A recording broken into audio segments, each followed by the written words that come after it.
الحمد للہ رب العالمین والصلاة والسلام علی رسولہ الکریم۔ اعتکاف عربی زبان کا لفظ ہے جس کے معنی ٹھہر جانے اور خود کو روک لینے کے ہیں۔ شریعت اسلامی کی اصطلاح میں اعتکاف رمضان المبارک کے آخری عشرہ میں عبادت کی غرض سے مسجد میں ٹھہرے رہنے کو کہتے ہیں۔ عبداللہ ابن عمر رضی اللہ تعالی عنہ سے روایت ہے، رسول اللہ صلی اللہ علیہ وسلم رمضان کے آخری عشرہ میں اعتکاف کیا کرتے تھے۔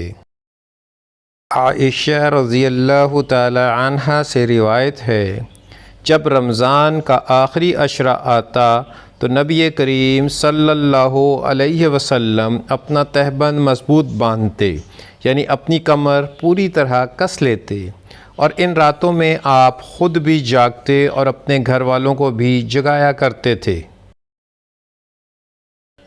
حضرت عائشہ صدیقہ رضی اللہ تعالی عنہا سے روایت ہے، نبی کریم صلی اللہ علیہ وسلم اپنی وفات تک برابر رمضان کے آخری عشرہ میں اعتکاف کرتے رہے، اور آپ صلی اللہ علیہ وسلم کے بعد آپ صلی اللہ علیہ وسلم کی ازواج مطہرات اعتکاف کرتی رہیں۔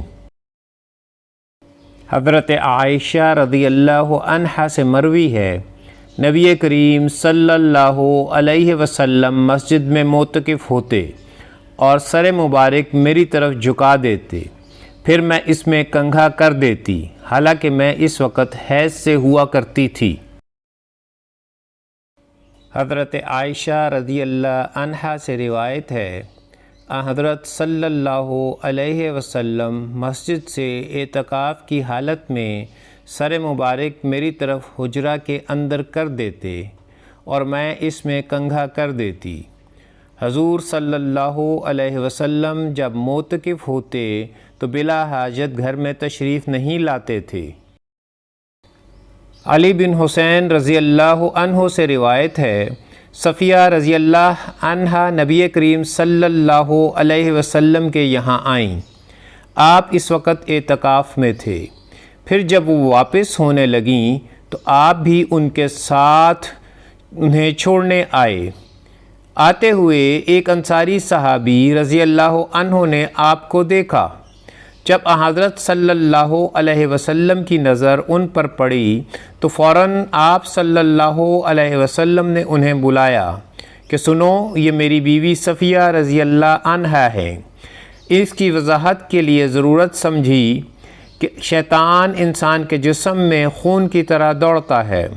میں نے سفیان سے پوچھا کہ غالباً وہ رات کو آتی رہی ہوں گی، تو انہوں نے فرمایا کہ رات کے سوا اور وقت ہی کون سا ہو سکتا تھا۔ ابو ہریرہ رضی اللہ عنہ سے روایت ہے، رسول اللہ صلی اللہ علیہ وسلم ہر سال رمضان میں 10 دن کا اعتکاف کیا کرتے تھے، لیکن جس سال آپ صلی اللہ علیہ وسلم کا انتقال ہوا اس سال آپ نے 20 دن کا اعتکاف کیا تھا۔ ویڈیو کو لائک اور چینل کو سبسکرائب کیجیے۔